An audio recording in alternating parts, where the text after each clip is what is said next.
வணக்கம். நீங்கள் இணைந்திருப்பது தடம் யூடியூப் தளத்தின் மாலை நேர செய்தி அறிக்கைகளுடன். முதலில் தலைப்புச் செய்திகள். தென்னை விவசாயிகளுக்கு அரசு வெளியிட்ட மகிழ்ச்சி தகவல். கடவுச்சீட்டுக்காக காத்திருக்கும் வெளிநாட்டில் உள்ள இலங்கையர்கள் வெளியான தகவல். சாதாரண தர பரீட்சை ஆணையாளர் வெளியிட்ட அறிவிப்பு.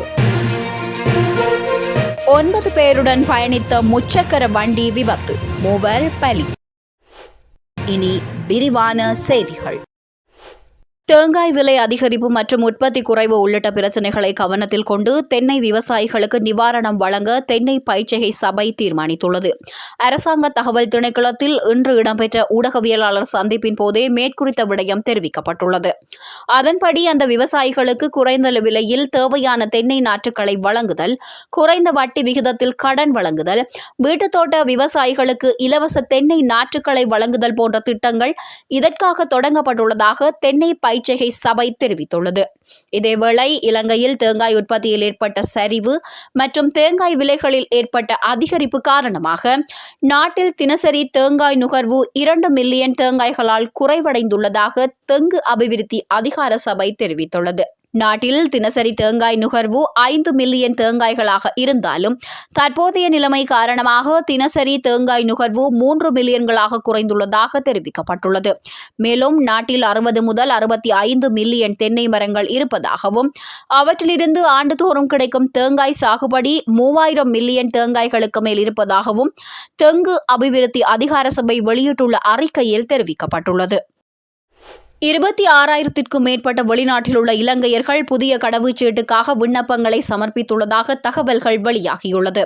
குறித்த விடயத்தினை வெளிநாட்டு அலுவல்கள் வெளிநாட்டு வேலைவாய்ப்பு பிரதி அருண் ஹேமச்சந்திர தெரிவித்துள்ளார்.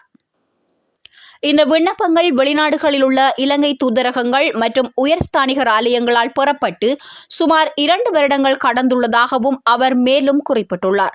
அத்துடன் சிலரின் வெளிநாட்டு கடவுச்சீட்டுகள் காலாவதியாகிவிட்டதால் அவர்கள் ஏராளமான பிரச்சினைகளை எதிர்கொள்வதாக பிரதி அமைச்சர் சுட்டிக்காட்டியுள்ளார். இதனால் வெளிநாடுகளில் உள்ள தொழிலாளர்கள் மற்றும் மாணவர்கள் தங்கள் எதிர்கால நடவடிக்கைகளை மேற்கொள்வதில் சிக்கல்களை எதிர்கொண்டுள்ளதாக கூறப்படுகிறது. இந்த பிரச்சினைக்கு உடனடி தீர்வை வழங்குவதற்காக வெளிநாட்டு அலுவல்கள் வெளிநாட்டு வேலைவாய்ப்பு அமைச்சு மற்றும் குடிவரவு மற்றும் குடியகழ்வு திணைக்களம் இடையே கலந்துரையாடலும் இடம்பெற்றுள்ளது.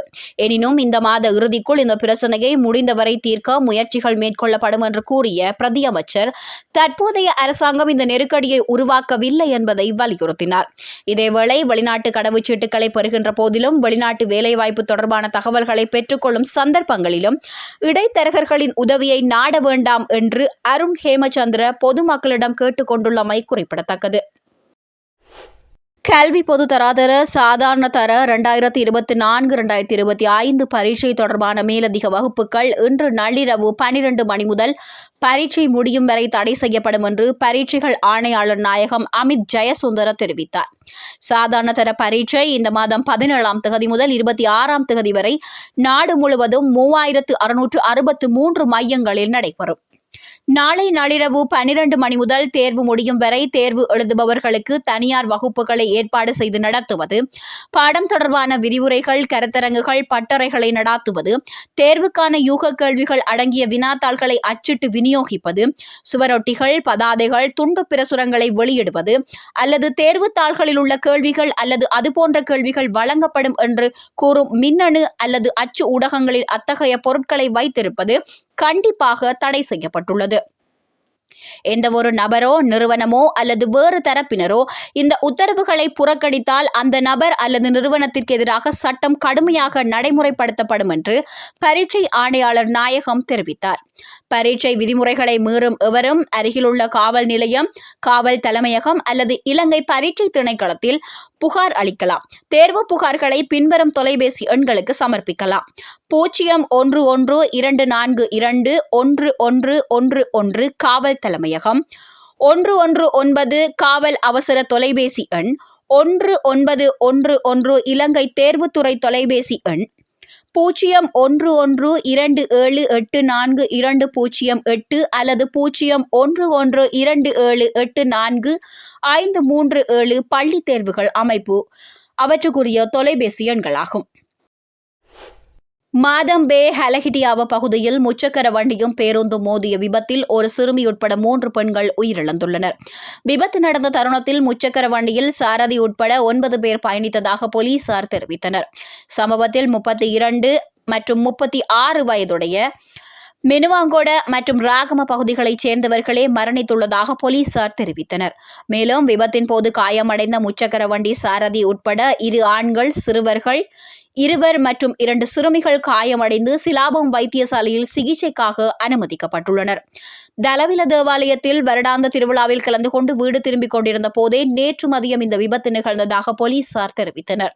சம்பவம் தொடர்பாக பேருந்து சாரதி கைது செய்யப்பட்டுள்ளதுடன் மாதம்பே போலீசார் மேலதிக விசாரணைகளை மேற்கொண்டு வருகின்றனர். உள்நாட்டு துப்பாக்கியுடன் கைதான 2.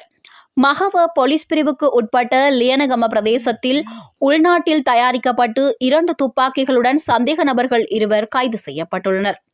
நிகவெரட்டிய வலய குற்ற விசாரணை பிரிவு அதிகாரிகளுக்கு கிடைத்த தகவலுக்கு அமைவாக நேற்றிரவு முன்னெடுத்த விசேட சுற்றி வளைப்பு நடவடிக்கையின் போதே சந்தேக நபர்கள் கைது செய்யப்பட்டுள்ளனர்.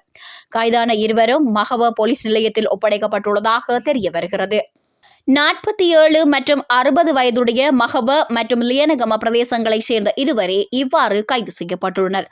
சம்பவம் தொடர்பாக மேலதிக விசாரணைகளை மகவ போலீசார் மேற்கொண்டு வருகின்றனர். இத்துடன் மாலை நேர பிரதான செய்திகள் யாவும் நிறைவடைந்தன.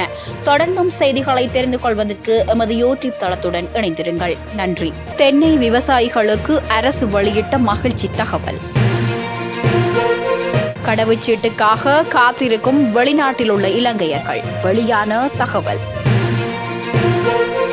சாதாரண தர பரீட்சை ஆணையாளர் வெளியிட்ட அறிவிப்பு. 9 பேருடன் பயணித்த முச்சக்கர வண்டி விபத்து, 3 பலி. இது போன்ற செய்திகளை தெரிந்து கொள்ள தடம் நியூஸ் சேனலை சப்ஸ்கிரைப் செய்து அருகில் உள்ள பெல் பட்டனை கிளிக் செய்யுங்கள். மேலும் இது போன்ற செய்திகளை உடனுக்குடன் தெரிந்து கொள்ள தடம் fm.com என்ற இணையதளத்தின் வாயிலாகவும் எங்களுடன் இணைந்து கொள்ளுங்கள்.